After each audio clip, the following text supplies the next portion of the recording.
El uso preciso de la palabra de verdad. Que usa bien la palabra de verdad. 2 Timoteo 2:15. Timoteo tenía que usar con precisión la palabra de Dios. Todo ministro cristiano debe hacerlo si quiere dar una prueba contundente de su ministerio y si quiere estar limpio de la sangre de sus oyentes en el último gran día. En los 20 años que hemos estado imprimiendo mis sermones, puedo decir honestamente que este ha sido mi propósito, usar precisamente la palabra de verdad. Cuando he tenido éxito, engrandezco el nombre del Señor. Cuando he fallado, lamento mi falla. Y ahora, una vez más, lo intentaremos de nuevo, y que Dios, el Espíritu Santo, sin cuyo poder nada se puede hacer correctamente, nos ayude a usar con precisión la palabra de verdad. La expresión es muy notable porque conlleva muchos matices de significado. No creo que ninguna de las figuras con las que voy a ilustrarla será forzada, pues han sido sacadas del texto por expositores bíblicos muy eminentes y pueden considerarse justamente como comentarios honestos, aun cuando puedan ser objetados a veces como correctas interpretaciones del texto. Que usa bien la palabra de verdad, dice nuestra versión bíblica, pero vamos a considerar por un momento otras traducciones. Timoteo no debía ni mutilar, ni torcer, ni torturar, ni hacer pedazos la palabra de Dios, ni mantenerse fuera de ella, como lo hacen quienes nunca tocan el alma de un texto. Debía usarla con precisión, como quien es enseñado por Dios para enseñar a otros. La versión Vulgata traduce, con un grado de exactitud considerable, manejando con precisión la palabra de verdad. ¿Cuál es la forma precisa, entonces, de manejar la palabra de verdad? Es como una espada y no fue hecha para jugar con ella. Así no se maneja con precisión el Evangelio. Debe ser usada con denuedo y debe dar en el blanco. Amigos míos, ¿se han convertido ustedes? ¿Creen en Jesucristo? ¿Son o no son salvos? Las espadas están hechas para cortar y hacer tajos, herir y matar, y la palabra de Dios debe herir a los hombres en el corazón y matar sus pecados. La palabra de Dios no ha sido confiada a los ministros de Dios para que diviertan a los hombres con su brillo, ni para encantarlos con las joyas de su empuñadura, sino para conquistar sus almas para Jesús.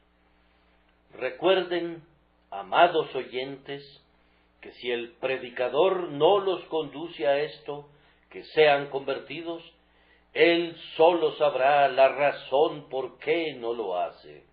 Si no los lleva al punto en que ustedes voluntariamente rechacen o alegremente acepten a Cristo, él no ha aprendido todavía cómo manejar con precisión la gran espada del Espíritu, que es la palabra de Dios. Ahora, entonces, ¿dónde se encuentran personalmente ustedes en este momento? ¿Son incrédulos sobre quienes habita la ira de Dios?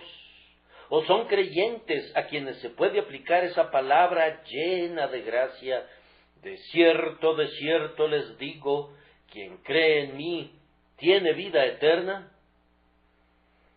Oh, que el Señor hiciera que su palabra, que todo lo discierne, circulara por todo este lugar y golpeara en cada conciencia y desnudara cada corazón con su poderosa fuerza. El que maneja con precisión la palabra de Dios nunca la usará para defender a los hombres en sus pecados, sino para matar sus pecados. Si aquí hay un cristiano profesante que vive en pecado conocido, me da mucha pena por él. Y si allí hay hombre no cristiano que vive en pecado, que su conciencia le reconvenga. ¿Qué va a hacer él en aquel día, cuando Cristo venga a juzgar los corazones de los hombres, y los libros sean abiertos, y cada pensamiento sea leído ante todo un universo congregado?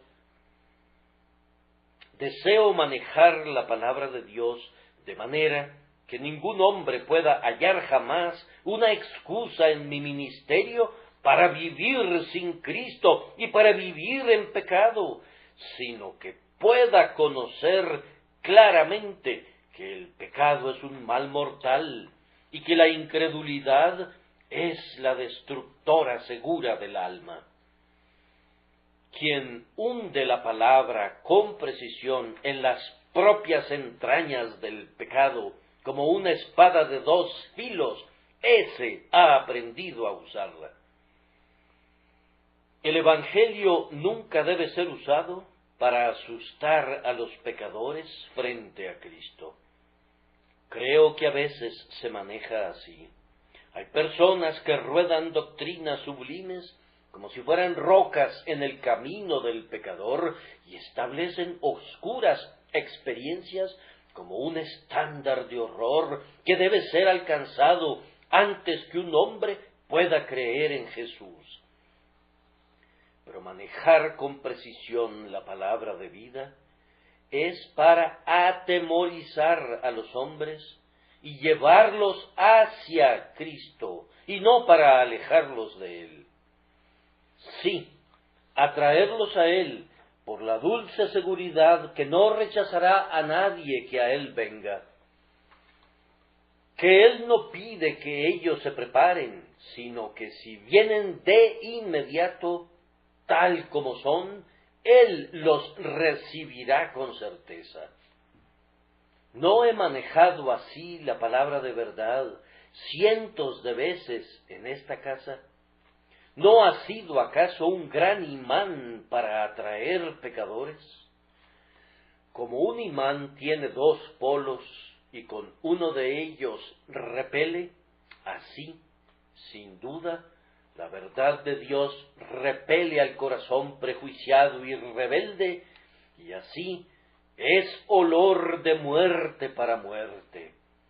Pero nuestro objetivo es manejarla de manera que el polo que atrae sea el que se active a través del poder del Espíritu de Dios y los hombres puedan ser atraídos a Cristo. Además, si manejamos con precisión la palabra de Dios, no la predicaremos para colocar a los cristianos en un estado de adormecimiento. Eso es fácil de lograr. Podemos predicar las consolaciones del Evangelio hasta que cada persona que profesa diga: estoy lo suficientemente seguro, no hay necesidad de estar en guardia, no hay necesidad de pelear, no hay necesidad de esforzarse de ninguna manera. He peleado mi batalla, ya obtuve la victoria, no tengo más que cruzar mis brazos e irme a dormir. No, no, señores, así no es la forma que manejamos la palabra de Dios, sino que nuestro grito es: ocupaos en vuestra salvación con temor y temblor, porque Dios es el que en vosotros produce así el querer como el hacer por su buena voluntad. Velad y orad para que no entréis en tentación. No consideren ustedes que han alcanzado la perfección, sino olviden las cosas del pasado y vayan hacia lo que tienen enfrente, siempre mirando a Jesús. Esto es manejar correctamente la palabra de Dios. Y amados hermanos, hay algo que temo más que cualquier otra cosa: que maneje la palabra de Dios de manera de persuadir a algunos de ustedes que son salvos cuando no lo son.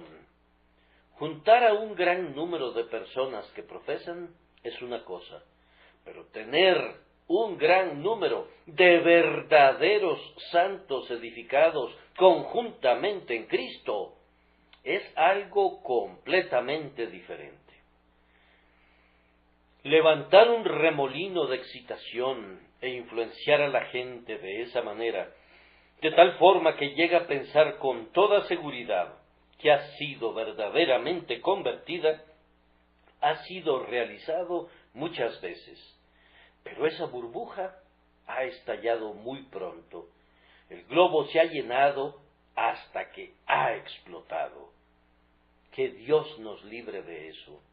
Queremos una obra segura, duradera, una obra de la divina gracia en el corazón. Si no eres un convertido, te ruego que no pretendas que lo eres. Si no has conocido lo que es ser humillado hasta el punto de ver tu propia nada y luego ser edificado por el poder del Espíritu en Cristo como el único fundamento, recuerden que lo que está construido sobre arena movediza se caerá estrepitosamente en la hora del juicio. No estén satisfechos con nada que no sea un fundamento profundo. Corten en la roca sólida de la obra de Jesucristo. Pidan una santidad real y viva, pues ninguna otra cosa les servirá en el gran día final. Ahora pues, esta es la manera de manejar con precisión la palabra de Dios. Usarla para empujar hasta el fondo la verdad en el corazón de los hombres para su conversión, usarla para derribar sus pecados, usarla para traer a los hombres a Cristo, usarla para despertar a los pecadores y usarla para producir no una simple profesión de fe, sino un trabajo de gracia real en los corazones de los hombres. Que el Espíritu Santo enseñe a todos los ministros de Cristo a manejar de esta manera la espada de dos filos del Espíritu, que es la palabra de Dios. Pero ahora, en segundo lugar, mi texto tiene otro significado. Tiene una idea en él que sólo la puedo expresar por medio de una figura. Dividir en forma correcta o cortar en línea recta. Un labrador está aquí con su arado y labra a lo largo de una parte del campo hasta la otra, haciendo un surco recto. Así Pablo quería que Timoteo hiciera un surco recto a través de la palabra de verdad. Yo creo que no hay predicación que Dios acepte, sino aquella que va decididamente a través de toda la línea de la verdad, de extremo a extremo, y que sea completa, honesta y directa. Así como la verdad de Dios es una línea recta, así debe ser nuestro manejo de la verdad, claro y honesto, sin cambios ni trucos. Hay 2 o 3 surcos en los que he trabajado duro. Uno de ellos es el de la gracia inmerecida. La salvación es del Señor. Él la inicia, la continúa y la completa. La salvación no es del hombre, ni por el hombre, sino únicamente por gracia. Gracia en la elección, gracia en la redención, gracia en el llamamiento eficaz, gracia en la perseverancia final, gracia en el otorgamiento de la perfección de la gloria. Todo es gracia de principio a fin. Si en cualquier momento decimos algo que sea realmente contrario a este claro testimonio, que la salvación es por gracia, no vayan a creernos. Este surco debe ser abierto claramente, sencillamente y más allá de toda equivocación. Pecador, tú no puedes ser salvado por ningún mérito, penitencia, preparación o sentimiento que sean tuyos. Únicamente el Señor puede salvarte como una obra de misericordia gratis, no porque tú lo merezcas, sino porque Él quiere hacer esa obra para magnificar su abundante amor. Ese es el surco recto de la palabra.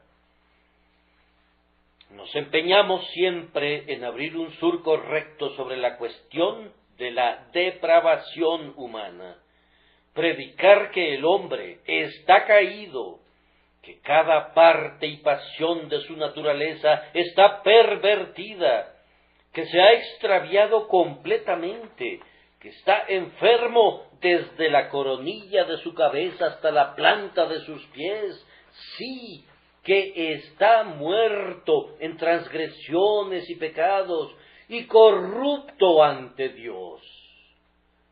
No hay quien haga lo bueno, no hay ni siquiera uno. He observado que algunos predicadores labran su surco muy torcidamente, pues dicen, hay todavía algunos puntos muy buenos acerca del hombre, y muchas cosas que valen la pena en él, que sólo necesitan desarrollo y educación. Pueden haber leído en la historia de la época de Mr. Whitefield qué alboroto se armó porque alguna vez dijo que el hombre era medio bestia y medio diablo. No creo que nunca haya estado más cerca de la verdad que cuando dijo esto. Tan solo les pido perdón a las bestias, pues una bestia difícilmente llegaría a ser tan mala y vil como se torna la naturaleza humana cuando se le deja desarrollarse completamente por ella misma.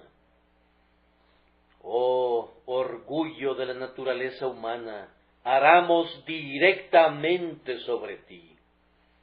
La hierba mala permanece en tu campo y debe cortarse desde las raíces. Tus cizañas sonríen como flores bellas, pero el arado debe ir completamente a través de ellas hasta que toda la belleza humana se muestre como una Jezabel pintada y toda la gloria humana como una burbuja que explota. Dios es todo, el hombre no es nada. Dios en su gracia salva al hombre, pero el hombre, por su pecado, se arruina totalmente hasta que se interpone la gracia de Dios. Quiero arar otro surco recto aquí. Otro surco recto es el de la fe.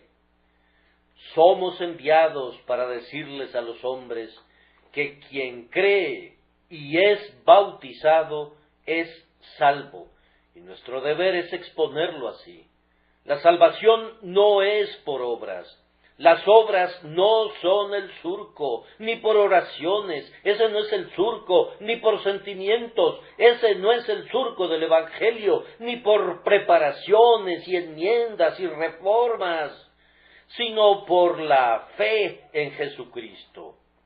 El que cree en Él no es condenado. Así como comenzamos la vida nueva por la fe, debemos permanecer en ella por la fe. No somos salvos por la fe hasta un determinado punto, para luego confiar en nosotros mismos. Habiendo comenzado en el Evangelio, No debemos ser perfeccionados por la ley. El justo por la fe vivirá. Vivimos por la fe al entrar en la puerta estrecha y vivimos por la fe hasta que llegamos a nuestro descanso eterno. Creed, ese es el grandioso precepto del Evangelio, y confiamos que nunca nos hemos salido de este surco, sino que hemos tratado de arar rectamente a través del campo del Evangelio, de un extremo al otro, clamando: mirad a mí y sed salvos todos los términos de la tierra, porque yo soy Dios y no hay más. Otro surco que a ciertas personas no les gusta mucho arar, pero que debe marcarse claramente si un hombre es un labrador honesto para Dios, es el del arrepentimiento. Pecador, tú y tus pecados deben separarse. Has estado casado con ellos por mucho tiempo y han tenido juntos mucha alegría, tal vez, pero se deben separar. Tú y tus pecados deben desunirse, o tú y tu Dios nunca se unirán. No puedes conservar ni un pecado. Todos deben abandonarse. Todos deben ser sacados como lo fueron los reyes cananitas de su cueva y ser colgados de frente al sol. Ni siquiera el más amado puede librarse. Debes abandonarlos, repudiarlos, aborrecerlos y pedirle al Señor que te ayude a derrotarlos. ¿No sabes que el surco del arrepentimiento corre a través de toda la vida del cristiano? Peca y se arrepiente de su pecado. El Hijo de Dios no puede amar el pecado, debe aborrecerlo mientras vea rastros de él en existencia. Hay el surco de la santidad. Ese es el siguiente punto que toma el labrador.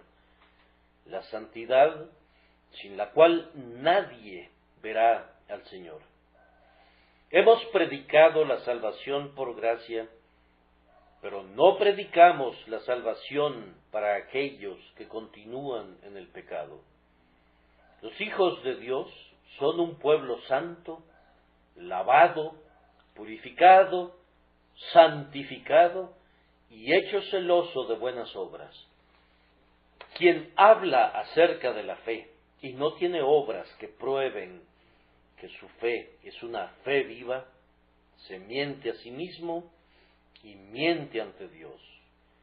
Es la fe la que nos salva, no las obras, pero la fe que salva siempre produce obras.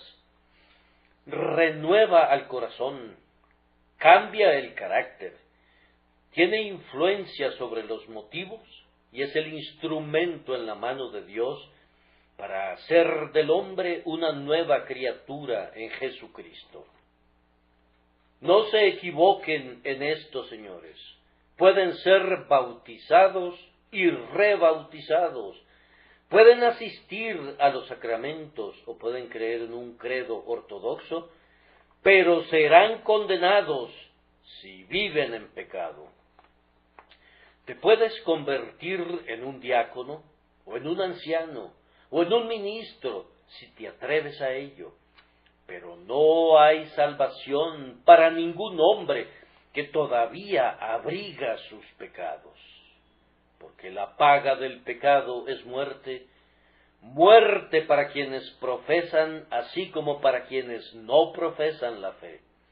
Si acarician sus pecados en secreto, Dios revelará esos pecados en público y los condenará de acuerdo a la estricta justicia de su ley. Estos son los surcos que hemos tratado de arar, profundos, bien definidos y rectos. Oh, que Dios los arara Él mismo en los corazones de todos ustedes, para que pudieran conocer por experiencia cómo se divide correctamente la verdad. Hay un tercer significado en el texto. que usa bien la palabra de verdad es, como algunos piensan, una expresión tomada de los sacerdotes en el momento en que partían los sacrificios. Cuando tenían un cordero o una oveja, un carnero o un buey para ofrecerlos en sacrificio, después de haberlo matado, era cortado en pedazos, cuidadosa y adecuadamente. Y se requiere de mucha habilidad para encontrar la ubicación de las articulaciones para cortar al animal con discreción. Ahora pues, la palabra de verdad debe cortarse en porciones con sabiduría, no debe ser cortada a tajos o desgarrada como lo haría una bestia salvaje, sino que debe ser dividida con precisión. Debe haber discernimiento y análisis. Una buena parte de los deberes de un ministro consiste en que debe ser capaz de hacer una disección del Evangelio, colocar una pieza aquí y otra allá y predicarlo con claridad, precisión y discernimiento. Todo ministro del Evangelio debe hacer una división entre el pacto de obras y el pacto de gracia. Ese es un punto muy sutil y muchos fallan en discernirlo bien, pero siempre debe conservarse esa distinción de manera muy clara, pues de lo contrario se hace un gran daño. Y se crea una confusión mayor al no distinguir entre gracia y ley. Está el pacto de obras. Haz esto y vivirás. Pero su voz no es la del pacto de gracia que dice, escucha y tu alma vivirá. Tú lo harás, pues yo voy a hacerlo. Ese es el pacto de gracia. Es un pacto de promesa pura, sin las impurezas de términos y condiciones. He oído que algunas personas dicen lo siguiente: los creyentes serán salvos si a partir de este momento son fieles a la gracia otorgada. Eso tiene un sabor al pacto de obras. Dios te amará, dice otro, si tú... en el momento en que se introduce un sí, se trata del pacto de obras, y el Evangelio se ha evaporado. Más pronto se mezclarán el agua y el aceite que el mérito y la gracia. Cuando ustedes encuentren el pacto de obras en cualquier parte, ¿qué harán con él? Pues hagan lo mismo que hizo Abraham y que Sara exigió: echa a esta sierva y a su hijo, porque el hijo de esta sierva no ha de heredar con Isaac mi hijo. Si eres hijo de la promesa de la gracia inmerecida, no permitas que la Agar y el Ismael de la servidumbre legal y de la esperanza carnal vivan en tu casa. Fuera con ellos. No tienes nada que hacer con ellos. Deja que la ley y el Evangelio tengan sus lugares adecuados. La ley es la maestra para traernos hacia Cristo, pero cuando hemos llegado a Cristo, ya no estamos bajo la maestra. Que el principio de la ley siga su camino, obrando la convicción en los pecadores y destruyendo sus esperanzas infundadas, pero permanezcan en Jesucristo una vez que lo han recibido. Si van a ser salvos por obras, entonces no es por gracia. De lo contrario, las obras ya no son obras. Y si son salvos por gracia, entonces no es por mérito humano. De lo contrario, la gracia ya no es gracia.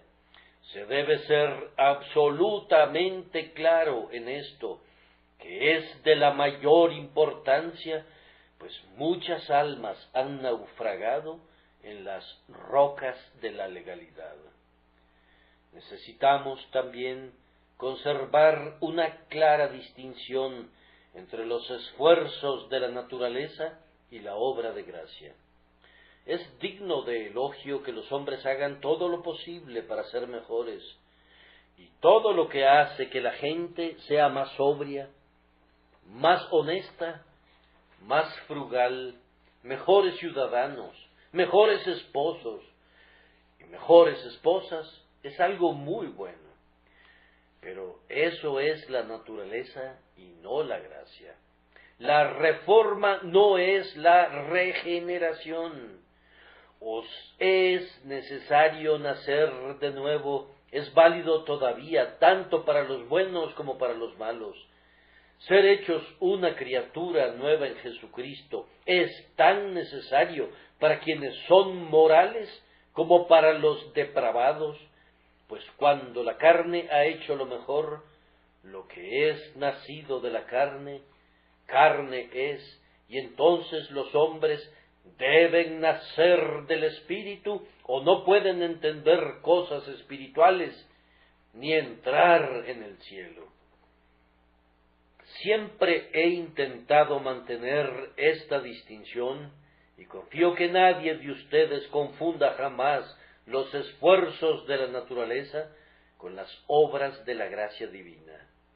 Hagan lo que puedan en lo referente a la reforma humana, pues se deben fomentar todas las cosas que son honestas y de buena reputación, pero sin embargo nunca coloquen el plan más filantrópico o el sistema de más elevación en lugar de la obra de la gracia soberana, pues si lo hacen, harán 10 veces más daño que el bien que pudieran realizar. Debemos dividir con precisión la palabra de verdad.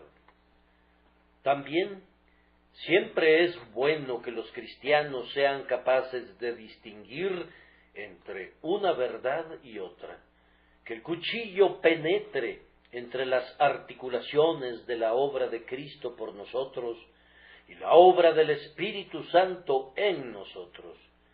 La justificación, mediante la cual la justicia de Cristo nos es imputada a nosotros, es una bendición. La santificación, mediante la cual nosotros mismos somos hechos justos, es otra bendición.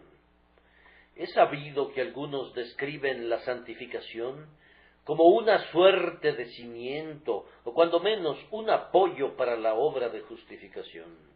Ahora bien, ningún hombre es justificado porque ha sido santificado. Es justificado porque cree en Él, que justifica a los impíos. La santificación sigue a la justificación. Es la obra del Espíritu de Dios en el alma de un creyente que primero que nada fue justificado al creer en Jesucristo cuando todavía no había sido santificado.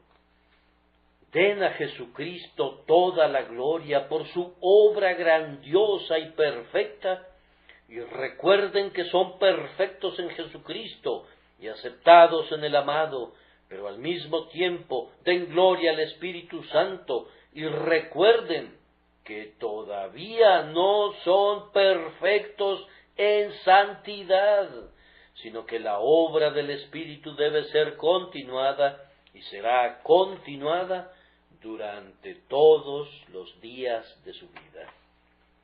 Otro punto que no debe ser olvidado al dividir con precisión es: debemos siempre distinguir entre la raíz y el fruto.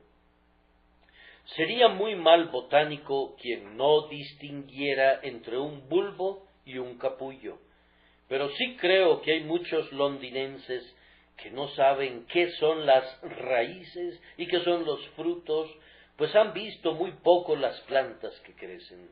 Y estoy seguro que hay algunos teólogos que difícilmente saben cuál es la causa y cuál es el efecto en las cosas espirituales. Poner la carreta antes del caballo es una cosa muy absurda, pero muchos lo hacen.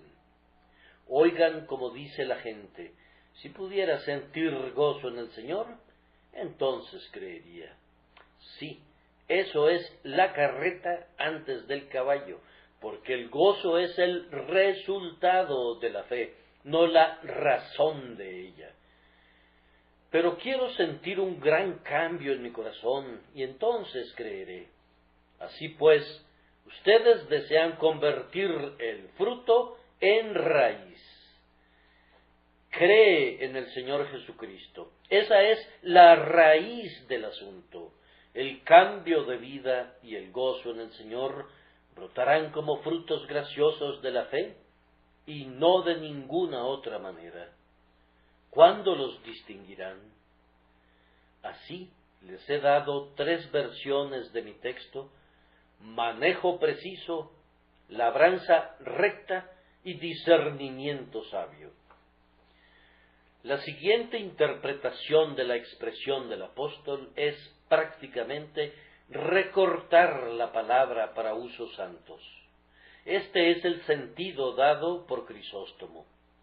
Les voy a mostrar lo que quiero decir. Supongan que tengo una piel de cuero ante mí y quiero hacer una silla de montar. Usando un cuchillo, comienzo a cortar la forma.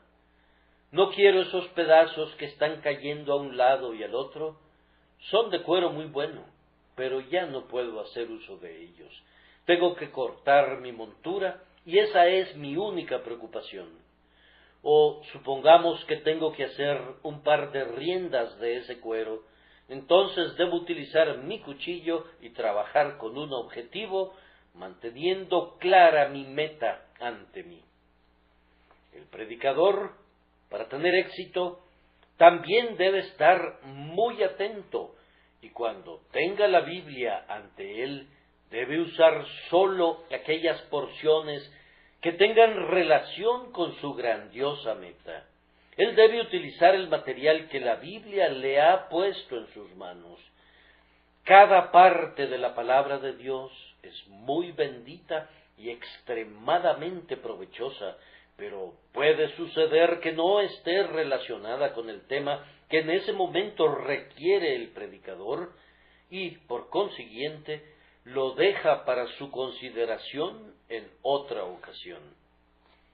Y aunque algunos lo critiquen, él es lo suficientemente sensato para no sentirse comprometido a predicar todas las doctrinas de la Biblia en cada sermón. Él quiere que las almas sean salvas y que los cristianos sean avivados, y por tanto no derrama de una vez todos los frascos ni toca todas las trompetas de la profecía. Algunos oyentes se vuelven locos por los misterios del futuro. Bien, hay 2 o 3 hermanos en Londres que siempre están tocando las trompetas y derramando las copas. Vayan y óiganlos si ustedes quieren. Yo tengo otra cosa que hacer. Confieso que no fui enviado para descifrar los símbolos apocalípticos. Mi misión es más humilde, pero igualmente útil.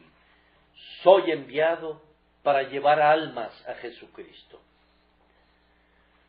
Hay predicadores que siempre están tratando con temas profundos, las cosas muy profundas. Para ellos, las grutas de coral del misterio y los profundos pozos de la metafísica tienen un encanto poderoso. No tengo objeción en cuanto a sus gustos, pero no creo que la palabra de Dios haya sido dada para ser un libro de enigmas. El Evangelio sencillo es la parte que recorto de la palabra de Dios y la recorto con precisión. Hay un alma que necesita saber cómo hallar la paz con Dios. ¿Algún otro hermano le puede explicar cómo encaja la predestinación con el libre albedrío? Yo no pretendo saber eso, pero sí sé que la fe en Jesús trae paz al corazón. Mi trabajo es poner de manifiesto lo que va a salvar a las almas, lo que edifica a los santos y pone a los cristianos a trabajar por Cristo. Dejo los misterios no porque los desprecie, sino porque los tiempos demandan que nosotros, primero y sobre todas las cosas, busquemos las almas de los hombres. Algunas verdades presionan para ser oídas, deben ser oídas ahora, o los hombres se perderán. Las otras verdades las pueden oír mañana o más tarde, pero ahora escapar del infierno y estar listos para el cielo son sus preocupaciones más urgentes. Imaginen a los ángeles sentados con Lot y sus hijas dentro de Sodoma, discutiendo con ellos sobre la predestinación o explicándoles los límites del libre albedrío.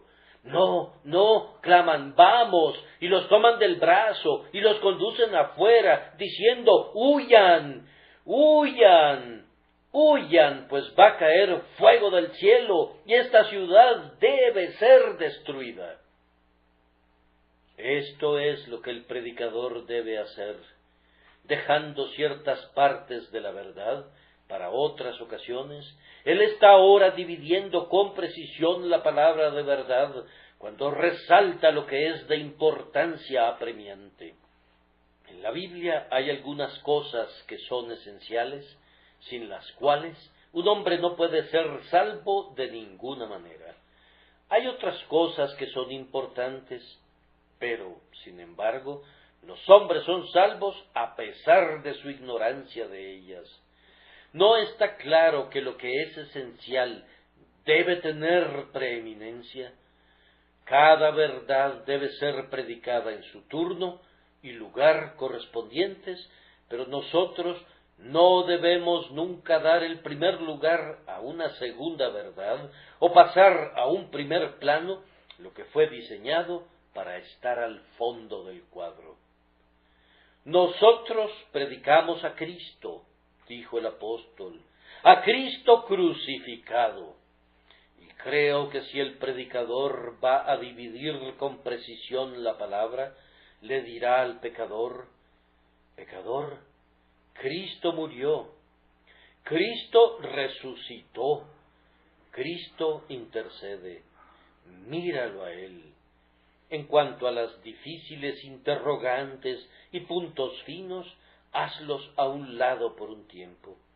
Tú los discutirás más tarde en la medida que sean provechosos para ti, pero por el momento, creer en el Señor Jesucristo es el asunto principal.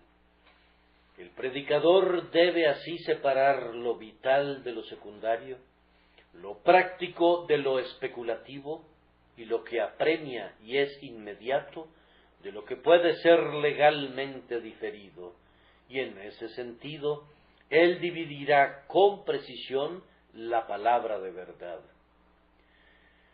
Les he dado 4 significados, ahora les voy a dar otro, haciendo a un lado otros más que pude haber mencionado.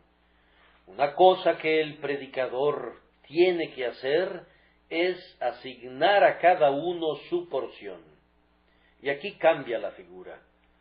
De acuerdo a Calvino, la intención del Espíritu aquí es representar a uno que es como mayordomo de la casa y tiene que proporcionar comida a los diferentes miembros de la familia.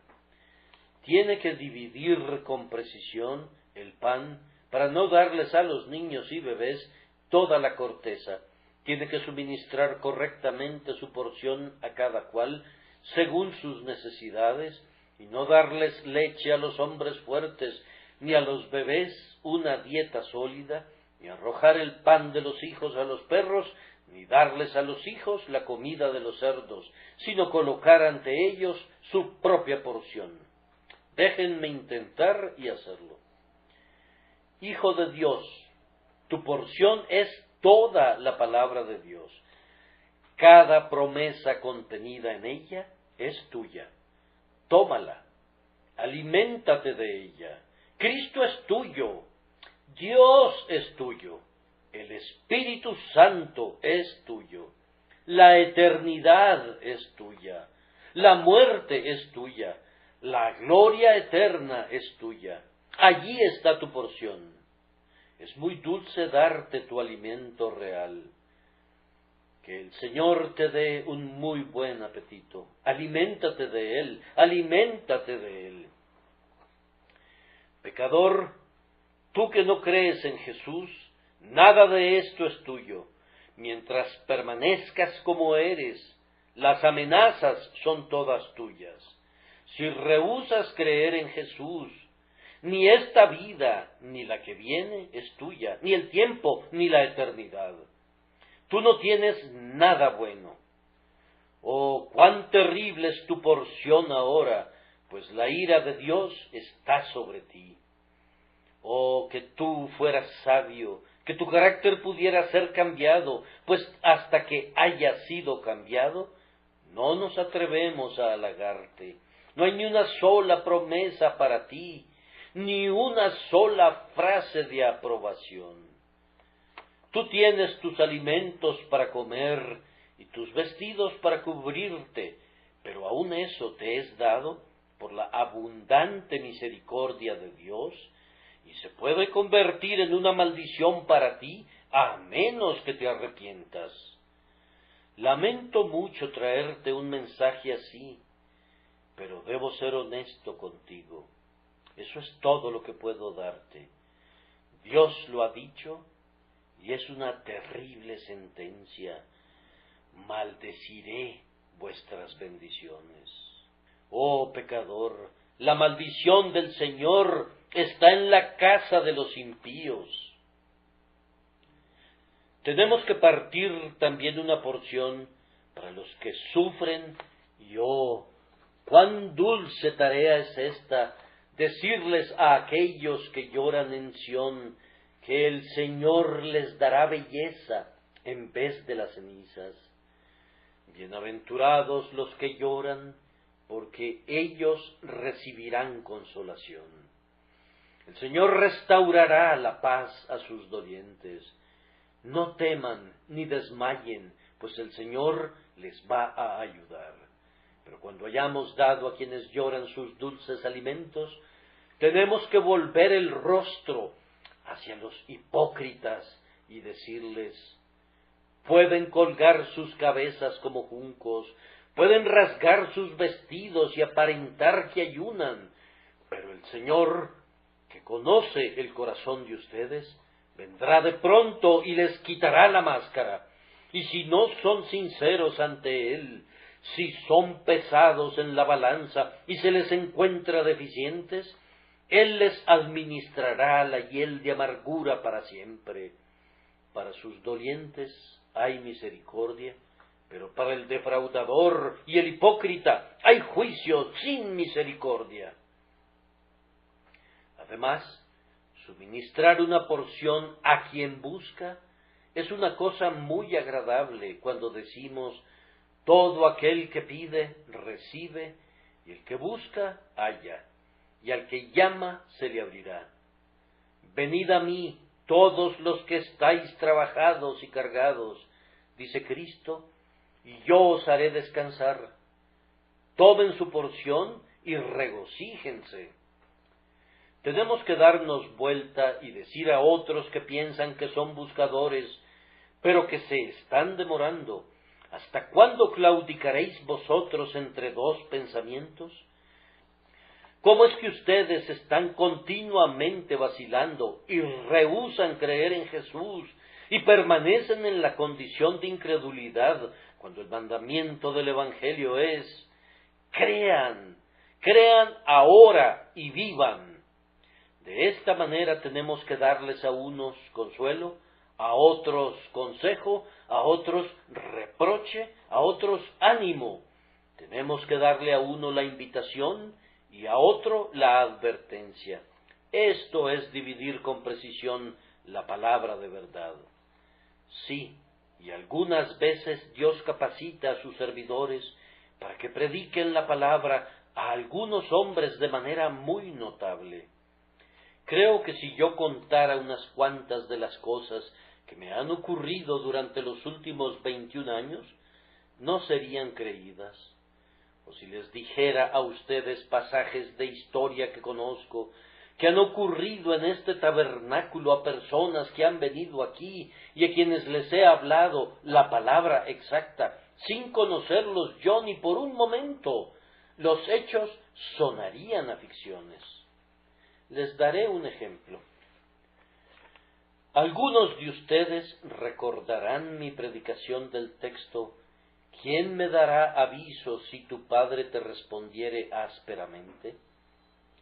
Después del sermón, llegó a verme un venerable caballero cristiano, llevando con él a un joven extranjero, a quien ansiosamente quería aclararle un punto.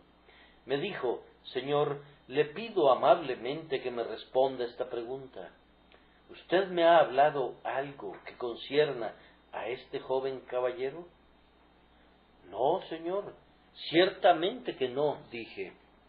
Y en verdad, aunque conocía al caballero que se dirigió a mí, nunca me había hablado acerca del joven extranjero cuya existencia hasta ese momento me era desconocida.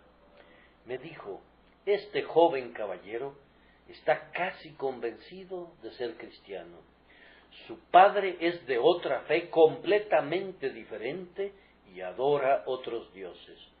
Nuestro joven amigo sabe que si se vuelve cristiano, perderá el amor de su padre. Yo le dije, cuando conversó conmigo: ven a escuchar al señor Spurgeon esta mañana. Llegamos aquí, y el texto de usted fue: ¿quién me dará aviso si tu padre te respondiere ásperamente? Ahora bien, ¿ha oído usted alguna vez una palabra mía acerca de este joven caballero? No, nunca, dije. Bueno, dijo el joven, es la cosa más extraordinaria que he escuchado en mi vida. Solo pude decir: confío en que es la voz de Dios hablando a tu alma. Dios sabe cómo guiar a sus siervos para exponer la palabra más adecuada para bendecir a los hombres. Hace algún tiempo, un misionero de ciudad tenía en su distrito a un hombre que nunca podía tolerar que una persona cristiana fuera a su casa. Muchas personas habían advertido al misionero que podía terminar con la cabeza rota si se aventuraba a visitarlo. Por consiguiente, no se acercaba a esa casa, aunque su conciencia le remordía cuando pasaba cerca, sin entrar. Se puso a orar en relación a esto, y una mañana se aventuró valientemente a ir a la cueva del león. ¿Para qué ha venido usted? Bien, señor, dijo, he conversado con personas de todas las casas alrededor de aquí, pero he pasado de frente porque escuché que a usted no le gustaba eso. Pero de alguna manera pensé que yo sería cobarde si lo evitara, y por lo tanto he venido a visitarlo. Pase, dijo el hombre. Siéntese, siéntese. Ahora me va usted a hablar acerca de la Biblia. Tal vez ni usted mismo sepa mucho de ella. Le voy a hacer una pregunta, y si la puede contestar, usted podrá visitarme de nuevo. Si no la responde, lo arrojaré por las escaleras. Bien, dijo. ¿Me entiende? Sí, dijo el misionero. Sí le entiendo. Bueno, entonces, dijo, esta es la pregunta. ¿Dónde encuentra usted la palabra niña en la Biblia y cuántas veces la encuentra?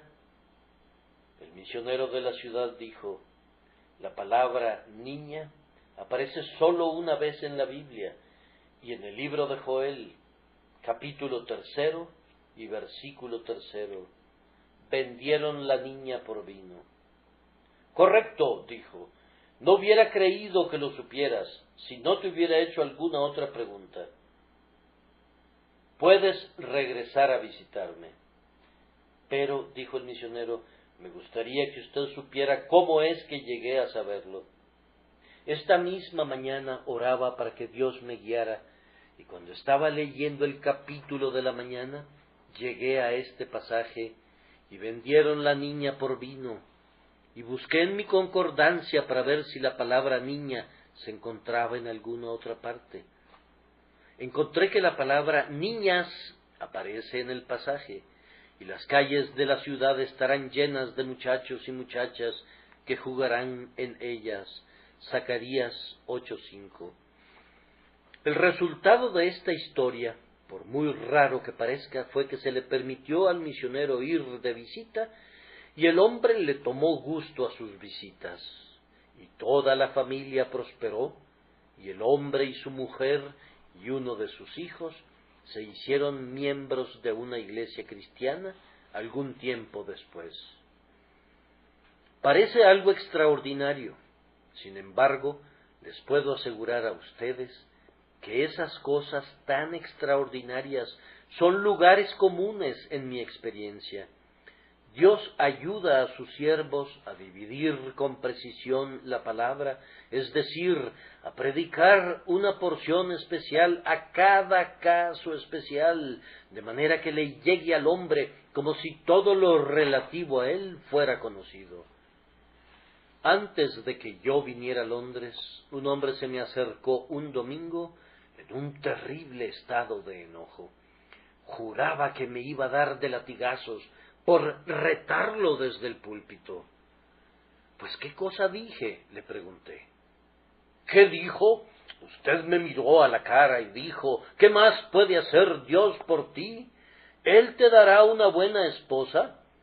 Ya has tenido una y la has matado por tu maltrato. Acabas de conseguir otra esposa y es probable que hagas lo mismo con ella. —Bien —dije—, ¿mataste a tu primer mujer por tu mal comportamiento? —Eso dicen, pero me casé el sábado —dijo—. —¿Pues qué, no lo sabía? —No se lo aseguro —repliqué—. No tengo ningún conocimiento de los asuntos de su familia y le deseo muchas felicidades con su nueva esposa.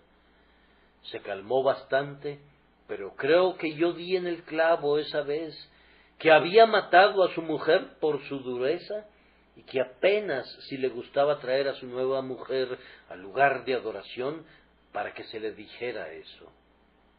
Le quedó el sombrero, y si algún sombrero te queda a ti, te pido que te lo pongas, porque lejos de evitar ser personal, te aseguro que trato de ser tan personal como pueda hacerlo, porque anhelo ver que la palabra llegue directo a la conciencia de cada hombre, para convencerlo de su condición y hacerlo temblar ante Dios y confesar su pecado y abandonarlo.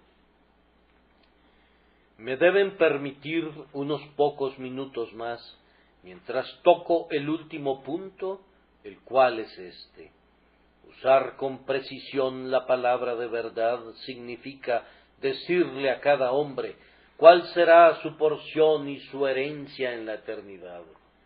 Tal como cuando la tierra de Canaán fue conquistada, fue repartida por suerte entre las tribus, así el predicador debe hablar de Canaán, esa tierra dichosa, pero también tiene que hablar de la tierra de tinieblas y de sombra de muerte, que todo hombre sepa cuál será su última morada.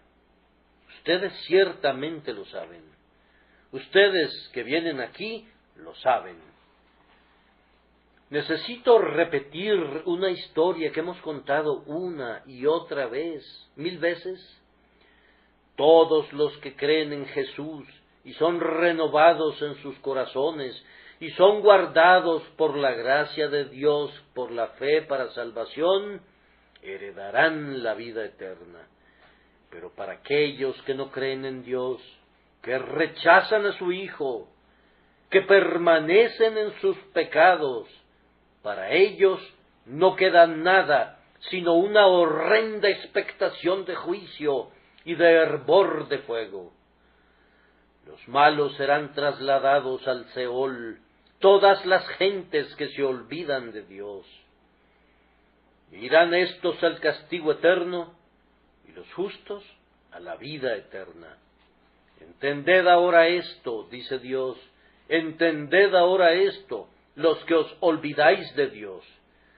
No sea que os despedace y no haya quien os libre. Oh, la ira que viene, la ira que viene. Creyente, allí está tu porción en la tierra bendita. Pecador, a menos que te arrepientas, allí está tu porción, en la tierra de tinieblas y de llanto, y de lamentos y de crujir de dientes. Yo recibo un periódico religioso de Estados Unidos, y en el último número venían estas palabras al final, en letras grandes, impreso a la manera americana, práctica y comercial. Si usted no quiere recibir este periódico, descontinúelo ahora. Si lo quiere recibir todo el año siguiente, envíe su suscripción ahora. Si tiene una queja contra él, envíe su queja ahora. Si se cambió de domicilio, envíe el aviso de su cambio de residencia ahora. Había un gran ahora al final de cada frase. Cuando lo leí, pensé, bueno, eso es correcto, es sentido común. Y me pareció que podía decirles a ustedes en esta última noche del año, si desean abandonar sus pecados, abandónenlos ahora.